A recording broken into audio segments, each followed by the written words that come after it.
Profunda preocupación por la decisión del Tribunal Constitucional de validar el indulto al expresidente Alberto Fujimori y aseguró que afecta el derecho de justicia a las víctimas. Este es el tuit que la comisión ha enviado, ¿no? Y lo que señala además es que obstaculiza el cumplimiento de las obligaciones internacionales de la Corte Internacional de Derechos Humanos en los casos Cantuta y Barrios Altos. Para tratar de entender e interpretar lo que ha pasado con este fallo bastante polémico, por cierto, y conocer cuáles son los caminos que viene a continuación, vamos a conversar ya con Oscar Urbiola, expresidente del Tribunal Constitucional, a quien le damos la bienvenida aquí a 24 horas mediodía. Doctor, gracias por estar el día de hoy con nosotros.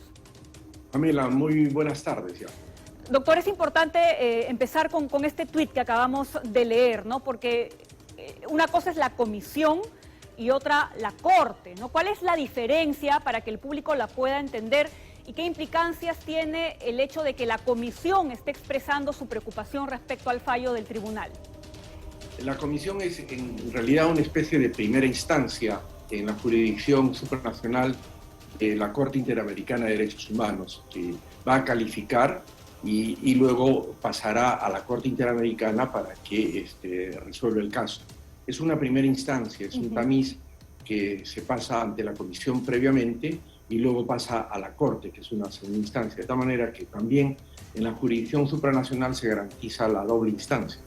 Pero digamos, si aún no se ha presentado ningún recurso respecto a este fallo del tribunal, ¿la comisión no estaría adelantando su opinión?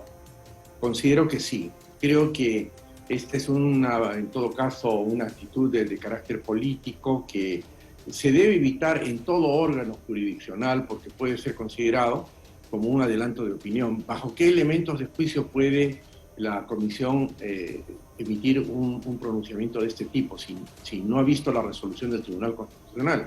Yo creo que nadie podría atreverse, yo no estoy en condiciones en este momento de conocer cuáles son los fundamentos y menos dar una opinión al respecto. Creo que lo prudente en todo órgano jurisdiccional es no adelantar ninguna opinión a través de declaraciones que no son necesarias. Lo único que tienen que hacer en todo caso es garantizar que cuando el caso llegue a la Corte le darán la celeridad del caso para que pueda ser atendido y resuelto en su oportunidad. Eso es lo máximo que se puede decir. Me parece totalmente inadecuado. Ahora, doctor, efectivamente, no conocemos el contenido del fallo, no sabemos los argumentos. Lo que conocemos es una nota de prensa que ha emitido el tribunal. En ese sentido, la salida de Alberto Fujimori del penal tendría que suceder ya de manera inmediata, solo conociendo la decisión de los magistrados, o hay que esperar a que se termine de redactar y se publique la sentencia. Hay que esperar que se publique la sentencia y para poder, en primer lugar, conocer los fundamentos y poder remitir esta sentencia con el expediente completo en devolución al Poder Judicial, porque hay que recordar que este habeas corpus no ha sido visto en una sola instancia en el Tribunal Constitucional. Se han agotado dos primeras instancias en el Poder Judicial ante los jueces respectivos. Entiendo de que este es un proceso antiguo antes del nuevo código, debe haberse tramitado esto en un juzgado penal, que es el que en todo caso pareciera que ha declarado improcedente en estas dos instancias, la sala superior también, y es por eso que ha llegado al Tribunal Constitucional a través del recurso de agravio, que es la última y definitiva instancia. Por lo tanto, la sentencia del tribunal tiene que bajar con el expediente vía el conducto regular, ¿no?, al Poder Judicial para que llegue al juzgado que tendrá que ejecutar la sentencia, quien a su vez dictará la resolución que corresponda para emitir el oficio que ya ha dirigido al INPE a fin de disponer la excarcelación del señor Fujimori. Ahora, ese sería el plan.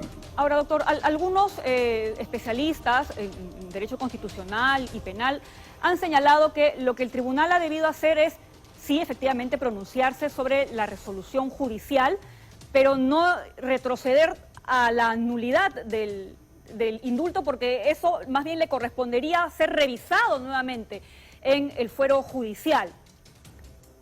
Efectivamente, sobre eso hay diferentes criterios. Hay quienes dicen que el hecho de que se anule las resoluciones del Poder Judicial que han declarado o han dejado sin efecto la resolución suprema con la que se concedió el indulto, han debido disponer que baje nuevamente a la jurisdicción correspondiente para que se expida una resolución y no el Tribunal Constitucional inmediatamente disponer la excarcelación.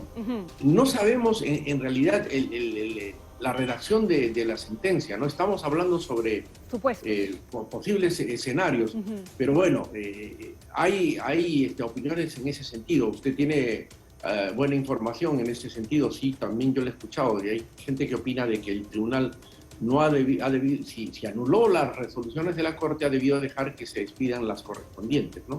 Pero bueno, en fin.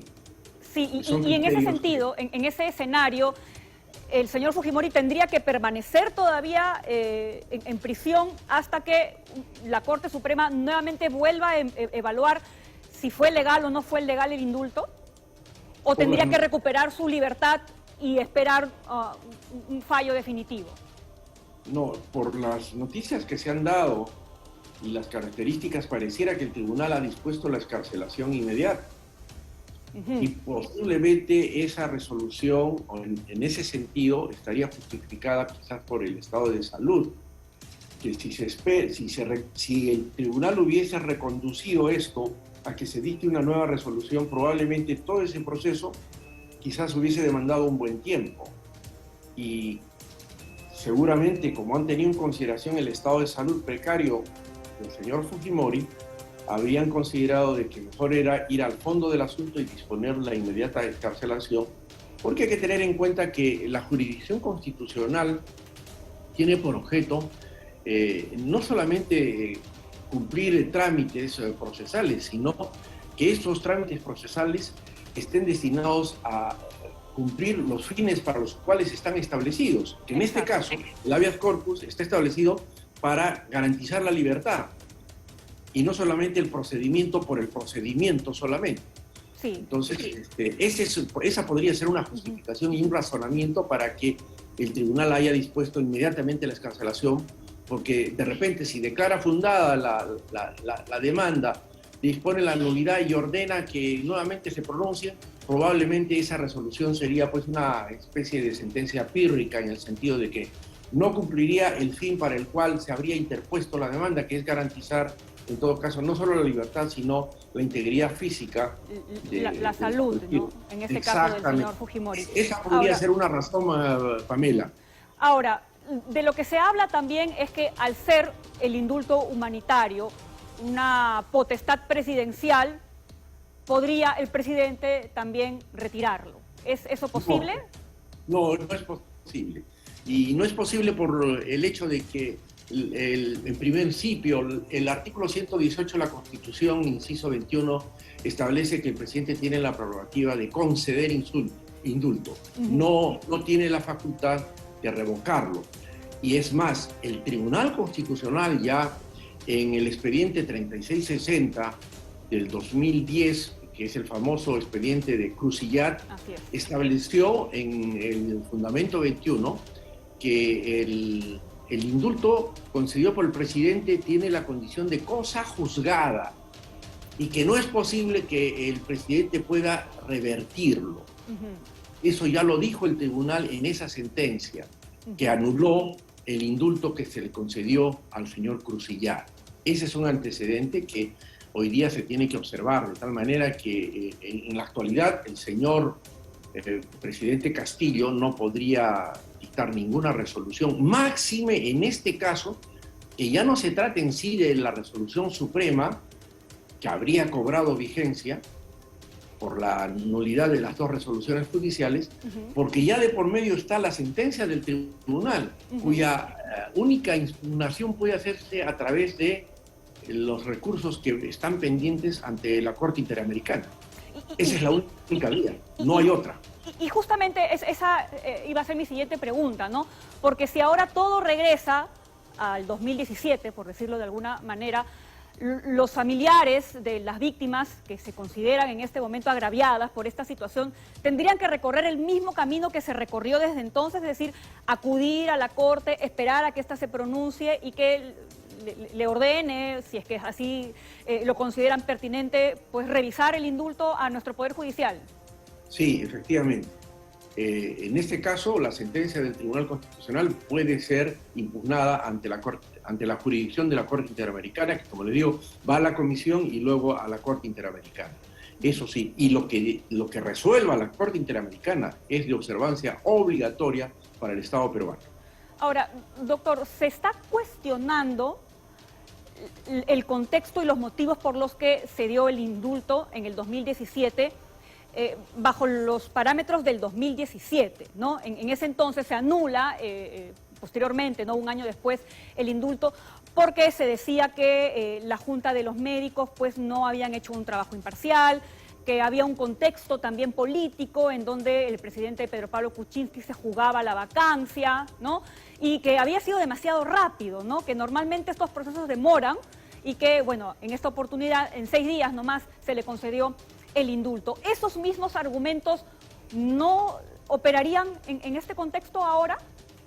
Bueno, los van a hacer valer, y como no conocemos la sentencia ni los fundamentos, probablemente de repente han sido considerados también en la sentencia del Tribunal Constitucional, ¿no? Deben haber analizado la facultad del presidente para otorgar indulto y seguramente las circunstancias bajo las cuales se concedió el indulto, entre las cuales está no solamente las condiciones de salud, que en ese caso se esgrimían como precarias, sino también algunos otros aspectos, ¿no?, que pueda considerar el Tribunal Constitucional para atender el habeas corpus en la forma como lo ha atendido, declarando fundada esa demanda, que, dicho sea de paso, ha sido interpuesta por una persona que ni siquiera tenía representación del señor Fujimori, porque y esto creo que es conveniente que lo sepa la opinión pública, el habeas corpus es una acción muy especial, que está muy protegida, y cualquier persona, sin necesidad de poder, puede interponer un habeas corpus respecto a una persona que ha sido privada de su libertad y que no necesita ni siquiera firma de abogado, ninguna formalidad, se puede presentar incluso verbalmente o por correo electrónico, y tiene una serie de prerrogativas. Es precisamente porque la jurisdicción constitucional peruana trata de proteger debidamente los derechos fundamentales de la persona, uno de los cuales es precisamente, y uno de los más importantes, la libertad. Claro, estamos hablando del abogado Gregorio Parco, que es el que presenta esta acción de habeas corpus, ¿no? Sí. Con esa misma digamos, justificación, se puede acudir por cualquier persona a la Corte Interamericana respecto a la situación de cualquier otro condenado. Cualquier persona, podrían ser las autoridades peruanas, lo ha anunciado el viceministro de Justicia, podría ser el defensor del pueblo, los parientes lejanos o cercanos de las víctimas, en fin, cualquiera, porque esta es una jurisdicción que reconoce la legitimidad activa, abierta, universal. ¿Por qué? Porque alguna persona que está privada de su libertad podría no tener nadie quien le facilite una acción de habeas corpus, y podría ser un amigo o una persona ni siquiera conocida. Exacto. Es una de las características, y creo que es importante resaltar esto para que la gente sepa de que nuestra jurisdicción constitucional realmente es importante, y no podemos soslayar la importancia que tiene el Tribunal Constitucional, que no es el único órgano de la jurisdicción constitucional, porque las 2 primeras instancias se cumplen ante el Poder Judicial.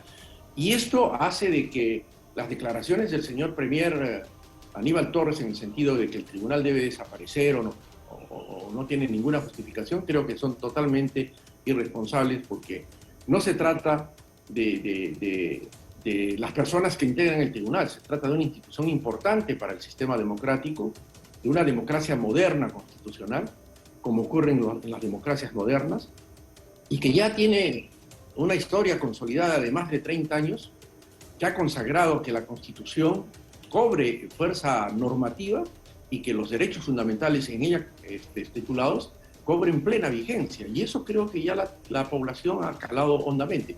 Claro está, en un proceso en el que hay vencedores y vencidos, van a haber pues 2 posiciones como las que hemos visto ayer.